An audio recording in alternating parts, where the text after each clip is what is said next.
배은영 휴먼앤데이터 수장 나오셨습니다. 어서 오십시오. 네, 안녕하세요. 배 수장님, 윤석열 대통령의 지지율이 갤럽과 리얼미터에서는 소폭 하락했고 RN서치 조사에서는 지난주와 동률을 기록했습니다. 한 주간 대통령 지지율 흐름 어떻게 보셨어요? 뭐 큰 변화가 없습니다. 거의 뭐 답보 상태인데 한국 갤럽의 경우에도 뭐 1%포인트 내려간 거라서 큰 차이가 없었다. 이렇게 이제 해석을 할 수 있을 것 같고요. 그런 가장 큰 이유는 지금 여러 가지 현안들은 많습니다. 그런데 이 현안들이 대통령 지지율도 그렇고 정당 지지율도 그렇고 프레임화돼서 네. 진영으로 나누어지는 상황이 되고 있다. 다만 한국 갤럽은 2주 전에 이제 조사와 이제 비교를 해야 되는데 직전 조사가 2주 전이라서 비교를 해보면 그래도 변화가 좀 많은 곳은 수도권입니다. 네. 서울, 인천, 경기, 뭐 수도권 위기설도 최근에 나오고 있는데 수도권은 다른 요인보다는 부동산도 있고 경제 요인이 최근 들어서 이제 대통령 지지율에 조금씩 영향을 주고 있는 것으로 보입니다. 네, 이 수장님. 네. 윤석열 대통령에 대한 부정평가로 1순위가 외교, 2순위는 후쿠시마 오염수 방류 문제가 꼽혔습니다. 네. 직전 조사 대비 11%포인트, 9%포인트 상승한 수치인데 그렇다면 향후 윤 대통령 지지율에 어떤 변수로 작용할까요? 그러니까 지금 이게 핵 오염수 방출과 관련한 거는 상당히 이제 민심에 영향을 주는 그런 이슈입니다. 그래서 이건 좀 중장기적으로 갈 이슈고요. 그것 외에도 지금 그 일본 관계라든지 또 그 민생이라든지 이런 것들이 자잘한 여러 가지 이슈들이 지금 계속 부정평가로 올라오고 있어서 이거 대통령 지지율에 지금 당장 답보 상태의 지지율을 보이고 있지만 그것이 조금씩 정당이라든지 특히 이제 여당이라든지 이쪽에 영향을 미칠 것 같고요. 이번 그 조사들 갤럽하고 RN서치 조사의 가장 큰 특징은 정당 지지율에서 서울에서 국민의힘이 큰 폭으로 하락하고 민주당이 큰 폭으로 상승했다라는 점을 꼽을 수 있겠거든요. 네. 결국 이 당의 정당 지지율의 어떤 변화는 대통령 지지율에도 영향을 미치는 요인이 될 수 있다 이렇게 볼 수 있겠습니다. 배 수장님, 일본이 24일 후쿠시마 원전 오염수를 방류했습니다. 후쿠시마 오염수 방류 이번 윤석열 대통령 지지율 조사에 반영됐습니까? 뭐 부분적으로는 반영됐습니다. 갤럽 조사도 22일부터 24일까지 실시했으니까. 그런데 이제 이 후쿠시마 오염수 방류라는 것은 뭐 방류한다고 계속 또 예상이 되어 왔기 때문에 선 반영됐다고 볼 수 있고 하나 이제 특징적인 것은 2008년에 강우병 사태처럼 어느 특정 시점에 대통령의 국정 수행이나 정당 지지율에 확 급격히 영향을 주고 있는 것 같지는 않아요. 그러니까 네. 서서히 조금씩 영향을 주는데 일단 본격적으로 방류가 되면서 이제 국면 전환이 됩니다. 네. 그동안 이제 심리적 불안이었다면 이제는 수산물 소비 위축과 관련되어 있기 때문에 이제 경제적 영향을 줍니다. 특히 이제 지역적으로 보면 부산, 울산, 경남 대통령의 지역적 지지 기반이기 때문에 이 지역에 영향을 줄 수 있고 또 대체로 우리가 횟집, 또 네. 수산물 그러면 자영업이거든요. 자영업청의 지급벌분 물어보면 다른 지급군보다는 더 많은 영향을 줄 것으로 보입니다. 결국에 이제 이 문제가 경제에 파급을 영향을 줬을 때 그때 어떤 지지율 흐름의 변수가 될 거다 이런 진단이군요. 그렇습니다. 그래서 네. 이게 실제 경제적으로도 주가에도 반영이 되고 있거든요. 우리 네. 매일경제 또 MBN이 아니라 매일경제 TV를 보는 시청자분들도 많은데 최근에 이제 수산업과 그다음에 이제 양계, 닭고기, 그다음에 방사능 측정 쪽에 산업군에 대한 영향이 달라지고 있는 것도 네. 경제적 영향으로도 볼 수가 있는 것이죠. 이은영 소장님, 네. 18일 미국 대통령 별장인 캠프 데이비드에서 한미일 정상회의가 열렸잖아요. 네. 여론조사 공정조사를 보니까 국민 과반 이상이 잘못한 편이다 이렇게 응답을 했습니다. 네. 그럼 이게 외교적 성과가 빛을 발하지 못한 겁니까? 그러니까 이날 그 공정에서 같이 발표한 대통령 지지율 보면은 36.4%예요. 그리고 부정평가가 60.7%가 나왔거든요.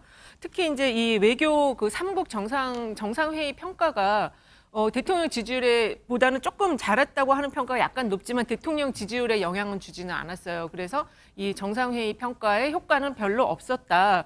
그리고 특히 이제 대통령이 이거에 대해서 국무회의에서는 이 평가를 했지만 이렇게 중요한 사안에 대해서는 지금 대국민 담화라든지 또 후쿠시마 오염수 관련해서도 뭔가 대국민과의 직접적인 소통이 필요한데 네. 지금 그게 이루어지지 않았거든요. 부정평가가 이 여론조사 공정에서 부정평가가 높았던 것을 보면 서울하고 40대였고 긍정평가는 PK 지역과 60대 이상이어서 어쨌든 지금 수도권에서의 변화가 이런 사안들이 수도권에 좀 여론에 영향을 주고 있다고 볼 수 있겠습니다. 배종찬 수장님, 네. 일본의 후쿠시마 오염수를 방류한 걸 두고 여야 지금 서로 다른 입장인데요. 민주당은 일본에 책임을 물어야 한다면서 지금 장외 투쟁을 이어가고 있고 국민의힘은 이재명 대표를 위한 정치 쇼를 하고 있다 이렇게 하면서 수산업계를 방문해서 불안 해소에 주력하고 있는데요. 네. 각기 다른 여야 대응에 대해서 여론은 어떻게 나타나고 있습니까? 양쪽도 어느 쪽으로도 안 가고 있어요. 네. 이게 참 특징적인 겁니다. 왜냐하면은 일본이 원인이 됐는데 여하튼 후쿠시마 오염수 방류는 국내에서 또 우리나라가 방류한 거 아니지 않습니까? 네. 그러면 일본의 이 방류에 대해서 우리 국내에서는 머리를 맞대고 해법을 찾거나 일본에 어떻게 대응할지 이런 어떤 방법적인 것이 나와야 되는 것인데 전혀 그런 게 아니라 여야가 나눠져서 싸우고 있는 거죠. 그러니까 일본이 원인인데 결론적으로는 우리는 힘을 합해서 대응하는 것이 아니라 여야가 싸우는 구도입니다. 그러다 네. 보니까 더불어민주당 지지층은 지금 더불어민주당이 잘하고 있다. 또 보수층, 국민의힘 지지층에서는 또 정부가 맞다. 괴담이다, 아니다. 제2차 태평양 전쟁이다, 아니다. 선동이다. 그러니까 이게 계속 맞서고 있어서 어느 쪽으로도 이게 지금 지지가 가고 있지는 못한 상황입니다. 그러니까 참 이게 특이한 게 네. 일본이 원인인데 우리나라의 여야가 나누어져서 싸우고 있는 거죠. 그게 참 특이하죠. 그러니까요. 네.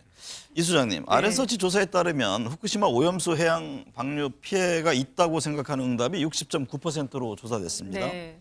반면 이제 보수층에서는 피해가 없다 이런 의견이 과반을 넘겼는데 후쿠시마 오염수 방류가 정치권에 미칠 파장은 어떨까요? 어쨌든 이 결과 여론조사 결과를 보면은 이미 국민들은 아직은 이제 우리 이제 방류가 되기 시작을 했지만 굉장히 피해가 있고 그리고 앞으로도 크게 올 것이다라고 생각하는 게 이제 60.9%나 나왔거든요. 이미 좀 약간 그 보수층은 또 반대의 생각을 했는데 조금 이념 성향을 중심으로 어떤 그 양단화되어 있는 흐름이 나타나고 있지만 우리나라가 삼면이 바다고 또 수산물 소비가 굉장히 많은 국가로서는 이 지금 후쿠시마 오염수 방류가 미치는 영향이 굉장히 크고 당장 지금 노량진 수산시장이나 어시장 같은데 손님이 지금 굉장히 많이 줄어든 상황이거든요. 네. 그래서 야당은 지금 이제 장외 집회로 이제 그 하반기 그 어떤 전략을 지금 만들어가고 있는데 또 저는 이것이 또 그러한 흐름이 수도권의 어떤 그 여야 정당의 특히 이제 여당에 대한 위기론을 더 심화시킬 수 있다 이렇게 보고 있습니다. 배 수장님, 네. 총선 이야기 해볼게요. 국민의힘 일각에서 수도권 위기론이 제기되고 있습니다. 갤럽 여론조사 게스팅 보터로 불리는 서울과 충청권 지역에서 국민의힘 지지율이 하락세를 나타냈는데 어떻게 해석해야 할까요? 뭐 계속 변하고 있습니다. 근데 이제 네. 수도권만 놓고 보면은 경기 지역이 대체적으로 이제 여당이 좀 열세입니다. 네. 현직 광역단체장도 더불어민주당이고요. 그리고 지난 이 대선과 또 지방선거에서도 지방선거는 물론 이제 31개 자치단체 중에서 22개를 국민의힘이 가져가긴 했습니다. 그래도 상대적으로 수도권 내에서는 경기도가 좀 위기론이 나오는 곳이거든요. 그런데 이제 무엇보다도 다른 이유보다도 결과적으로는 경제입니다. 왜냐면 서울에도 노량진 수산시장이 있고 가락 또 시장이 있고 이런 데 이제 뭐 수산물을 팔거든요. 그러니까 이런 것 자체가 지금 일본 후쿠시마 오염수 영향을 지역적으로는 해안을 끼고 있는 부산, 울산, 경남이겠지만 산업적으로는 서울도 영향, 또 국가 경제가 위축될 때 충청권이 다른 곳보다도 더 영향을 받습니다. 네. 그래서 결과적으로 시간이 점점 지나면서 부동산 등 경제적인 요인이 또 경기도 지역, 또 충청권에 영향을 주고 있다 이렇게 봐야 되겠죠. 국민의힘 내부에서도 수도권 위기론에 대한 의견이 엇갈립니다. 네. 지도부는 충분히 해볼 만하다 이렇게 이야기를 하고 있고 일부 의원들은 지도부가 용산만 바라보고 있다 이런 지적인데요. 지금 현재까지 나온 데이터를 봤을 때 수도권 위기론의 실체는 어떤 겁니까? 일단 정당 지지율 중심으로 봤을 때는 민주당이 조금 밀리는 적도 있었고, 근데 ARS 조사에서는 잘 밀리지가 않았는데 네. 저희가 아무래도 ARS 어떤 추세선보다는 전화면접 추세선을 조금 더 신뢰성 있게 보거든요. 그래서 그 무당파층이 늘어난 가운데 민주당이 좀 국민의힘에 밀리는 양상이었는데 금요일 날 나온 거랑 오늘 나온 그 아랜서치 자료를 보면은 서울에서 민주당의 지지율이 아랜서치 자료는 지난주 대비 40.1에서 51.9%, 국민의힘은 38.6에서 28.7%, 갤럽도 민주당이 27에서 37, 국민의힘이 34에서 29로 패턴이 같은 방향으로 나타났어요. 그리고 네. 민주당이 굉장히 큰 폭 상승을 했고 국민의힘이 큰 폭으로 하락을 했기 때문에 이게 지금 단순히 위기론, 수도권 위기론, 여당에서 위기 아니라고 하지만 위기가 아닌지 그건 좀 점검해 볼 필요가 있다. 굉장히 큰 빨간불이 켜졌다고 지금 볼 수 근데 그 있습니다. 최근에 그 10%포인트 변동이 있다면은 네. 어떤 특정 요인이 있을 텐데 그게 뭘까요? 제 생각에는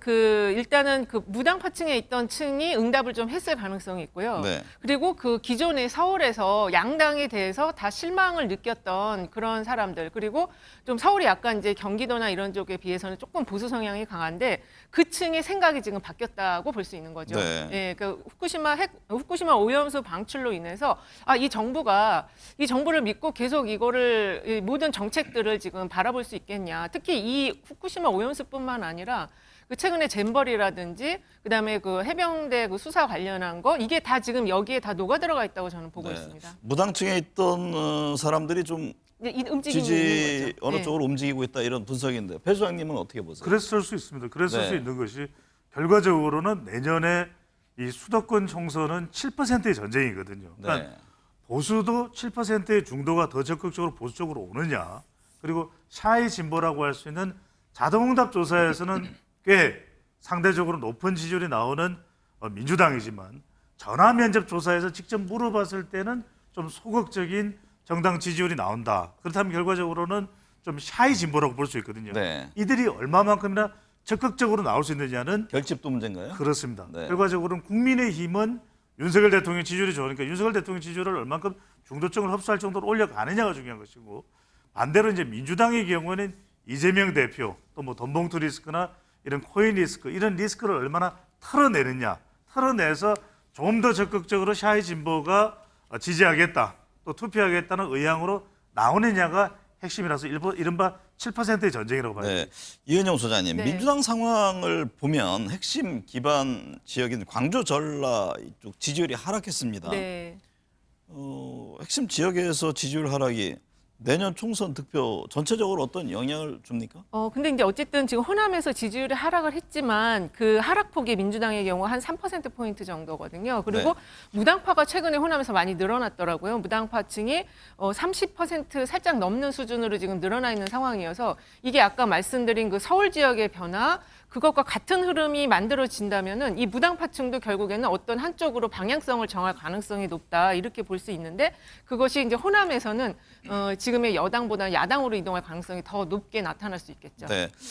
배 소장님, 현역 지역구 교체에 대한 여론이 높지만 민주당 의원의 대다수 자리를 차지한 광주 전라 지역이요. 예. 현역 교체 여론이 60%나 되는 것으로 조사됐습니다. 예. 어떤 점을 시사합니까? 이게 이른바 유달산, 무등산 분노라고 해야 되겠죠. 네. 무슨 말씀이냐면은 아니 뭐 공천만 받으면 당선되니까 이른바 의정 활동을 제대로 하느냐, 그리고 경쟁이 치열하지 않으니까 이른바 무주공산으로 당선되는 거 아니냐, 이런 분노가 있는 겁니다. 네. 그래서 이게 상당히 중요한 게 지난 지방선거 때도 광주시장 투표율이 매우 낮았어요. 그랬던 이유는 뭐 또 그 사람이야? 뻔한 사람이야? 이게 이제 호남의 분노거든요. 네. 왜냐하면 더불어민주당 딱지만 달고 나오면 당선되기 때문에 이건 TK 지역의 국민의힘도 크게 다를 바가 없어요. 그런 분노가 지금 이 결과에 담겨 있다. 그래서 무슨 말씀이 굉장히 중요한 게 민주당이 호남 공천 제대로 혁신적으로 안 하면 수도권에 여파가 미칩니다. 왜냐하면 호남의 경우에는 더불어민주당 말고 무소속 일부가 가능성이 있을지 모르겠습니다. 국민의힘이나 정의당 당선되기는 매우 어렵거든요. 네. 그러면 이 분노한 민심이 어느 쪽으로 가느냐, 이른바 가족들이 있는 곳인 수도권으로 옮겨갑니다. 그래서 수도권에서 심판해줘. 그러면 이 호남 공천을 더불어민주당이 제대로 못하면 수도권 민심에 그 여파가 미치게 되는 것이죠. 사실 매 총선 때마다 교체에 대한 여론이 굉장히 높죠. 그렇죠. 근데 어쨌든 최근 조사에서도 보면 갤럽에서 거주하는 지역의 현 국회의원이 다시 당선되는 것에 찬성 여론이 30.3, 네. 반대가 51.2입니다. 예. 미디어 토마토 역시 새 인물에 투표하겠다 여론이 높고요. 그러면 내년 총선 공천에 하나의 변수로 작용할까요? 굉장히 큰 변수를 지금 작용할 가능성이 높고요. 역대 이제 총선이나 이런 결과들을 보면은 우리나라 국민들이 이 좀 교체율이 높아요. 한 40%가량 되거든요. 네. 그래서 지금 이런 여론 이거 좀 높긴 했는데 지금 여론조사에서 51.2%나 나온다고 한다는 거는 실제 총선 가까워졌을 때는 더 높아질 수 있다는 거고 그렇게 되면 현역 프리미엄이 지금 없다는 얘기가 될 수 있는 거예요. 그래서 지금 최근에 국민의힘도 그 조강특위에 대한 어떤 지역위원장들도 발표를 했는데 네. 중요하게 그 대구 경북 지역에서 교체율을 어느 정도 가져갈 것이냐. 지금 그 각 당의 텃밭이 되는 지역에서는 교체율에 대한 전망들이 막 나오고 있는데 대구 경북 지역은 50%에서 80%까지 나오고 살생부가 지금 막 돌아다닌다고 합니다. 네. 그래서 이런 상황에서 보면은 현역들이 생존을 위해서 무엇을 해야 될 것인가 굉장히 고민이 깊은 그런 시기가 되는 거죠. 네. 이 부분을 반드시 좀 강조를 드려야 될 것 같은 것이 우리 스페셜에서만 좀 스페셜하게 보여드리는데 앞서 그래프를 한 번 더 보여주시면 이게 심각하다는 겁니다. 왜냐하면 지역별로 나왔는데 이게 16개 시도가 있기 때문에 잘 안 보이시는데 눈을 좀 부릅뜨면 보입니다. 중간 정도 지점에 광주가 있는데 광주에는 내년 총선 현역 의원이 15%예요. 네. 이게 심각한 겁니다. 그러니까 광주의 유권자들이 지역의 현역 의원에 대한 만족도가 15%밖에 안 되는 겁니다. 그러니까 이걸 제대로 혁신 공천을 못하고 그냥 현역들이니까 에이, 이 사람들 뭐 그대로 공천하면 되지 이런 식으로 갔다가 이 분노가 수도권으로 온다는 걸 제가 강조를 했습니다. 네. 여론조사 공정조사를 보니까요. 총선 지역구 투표를 어디에 할 것이냐에 대한 질문에 민주당이 45.4, 국민의힘이 34.4%로 조사가 됐는데 정당 지지율이 여론조사마다 차이가 있잖아요. 근데 이번 조사 이거는 어떤 점을 시사하는 겁니까? 그러니까요. 제가 이게 말씀드렸듯이 결과적으로 이 여론조사 공정의 조사를 보면 민주당이 45.4%라는 것은 결국 대통령의 부정평가가 높고 그리고 자동응답 조사에서 샤이 진보까지 포함되는 걸 생각한다면 이들이 투표를 하게 되면은 더 국민의힘은 상당히 위기다. 특히 수도권에 이걸 네. 이 메시지를 주는 겁니다. 결과적으로는 국민의힘의 공이 옮겨가 있다. 그럼 국민의힘은 수도권의 지지를 올리고 그러니까 민주당의 이재명 대표의 사법 리스크로 얻을 수 있는 정치적인 반사이익은 국민의힘의 총선 경쟁력에 제한돼 있다. 네. 더 적극적으로 대통령의 지지를 또 집권 여당으로서 정책을 내놔야 됩니다. 네. 그래서 총선을 관통하는 정부 여당의 경제 혁신 정책이 뭐냐, 사회계획 정책이 뭐냐 이게 나왔을 때 더 국민의힘에도 기회가 갈 수 있다는 메시지를 정확하게 전달해주고 있는 것이죠. 말씀하셨으니까요. 예. 이제 사법 리스크로 표현되는 이재명 대표의 검찰 수사가 실질적으로 국민의힘에 득이 됩니까? 일부 덕이 되는 거죠. 그래서 제한적이라는 겁니다. 일부. 네. 일부 이제 중도 보수적 성격 또는 중도에 좀 가까운 약간의 오히려 보수적 상대적으로면 이쪽에는 결집을 하는 하나 요인도 또 되고 있잖아요. 그럴 수 있죠. 네. 그런 또 여론도 나올 수 있는 겁니다. 네. 구속영장 실질 심사를 갔는데 구속영장이 기각되면서 단순히 기각되는 것이 아니라 아니 증거인멸 우려도 없다 그런 설명을 하거든요. 네. 또 도주의 우려도 없다.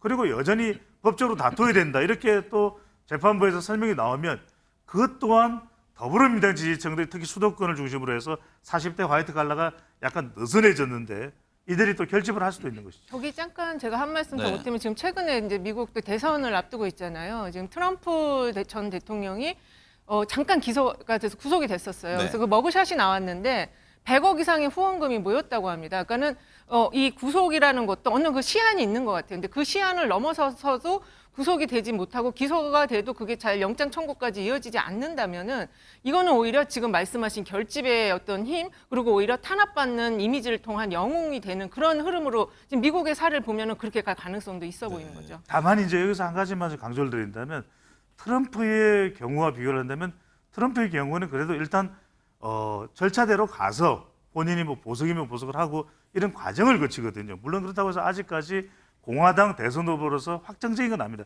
그만큼 또 팬덤이 있는 경우고 네. 이재명 대표도 팬덤이 있죠. 결과적으로는 중도를 끌어들여야 되는 이재명 대표의 상황을 본다면 얼마나 법적 대응에 더 당당하게 뭐 조건 제시 없이 임하느냐가 특히나 중요할 수가 있는 것이죠. 지금 검찰 쌍방울그룹의 대북송금 의혹과 관련해서 네. 이재명 대표 소환 통보했잖아요. 네. 올해만 5번의 소환 조사를 받게 되는 건데 지금 뭐 소환 날짜를 두고 충돌이 있었고요. 현재 수사 흐름이 내년 총선까지 쭉 이어질 것으로 보세요. 상당히 좀 어려울 걸로 보이고요. 지금 네. 이번 다음 주 지나면은 이제 바로 정기국회가 시작이 됩니다. 네. 그리고 정기국회 9월 정도 지나면은요, 바로 이제 선거 국면으로 같이 들어가요. 네. 지금 지역별로 아까도 이제 호남이나 이런데 여러 가지 여론을 봤는데 지금 야당에서는 후보들이 너무 넘쳐가지고 지금 전현직 의원을 포함해서 지역별로 뭐 8에서 10명 이상씩 지금 후보들이 나서고 있다고 하거든요. 이렇게 되면은 선거 국면으로 완전히 넘어가기 때문에 이 시기에 만약에 소환을 하고 뭐 영장을 치고 체포동의안을 보내고 이런다면은 선거 전에 굉장히 지금 상황이 좀 악화될 가능성이 높고 더군다나 지금 대통령 지지율이 낮잖아요. 네. 그 문재인 정부하고 비교해 보면 문재인 정부도 한 2년 뒤에 이제 총선이 있었는데 그때 문재인 대통령은 50대 후반의 지지율을 보였었거든요. 네. 근데 지금 30% 중반인데다가 후쿠시마 오염수 방출까지 이어져서 서울의 지지율이 이렇게 떨어지고 있는데 이게 검찰의 이런 어떤 것들은 다 정치 탄압으로 보여질 수가 있는 거죠. 1차 분수령은 어쨌든 회기 중에 영장 그렇죠. 청구했을 경우에 어떤 네. 대응을 할 것이냐 이 점인 것이죠. 현재 근데 지금 어저께도 장애 집회가 있었는데 그 분위기를 보면은 여기서 만약에 가결을 시킨다 그럴 경우에 그 민주당의 의원들은 아마 당원들이 리스트를 만들어서 낙선 운동을 벌일 그런 기세의 네. 분위기였어요.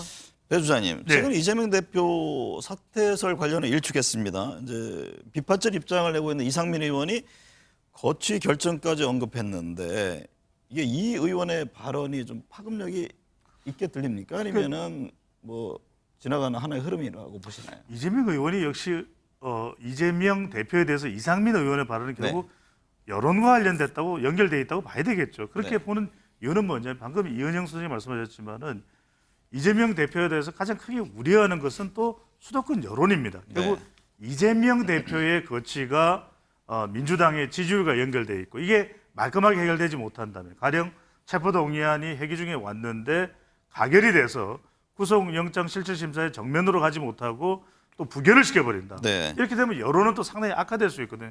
그렇다면 그런 상황 속에서 대전이 지역구인 이상민 의원이 또는 경기도가 지역구인 조홍천 의원이 얼마나 힘들어지겠냐. 그것을 설명하고 있는 부분이기 때문에 네. 저는 이재명 대표가 아까도 말씀드렸지만 이런 사법적인 조치에 대해서는 더 당당히 더 정면으로 대응을 하는 것이 맞을 것으로 보입니다.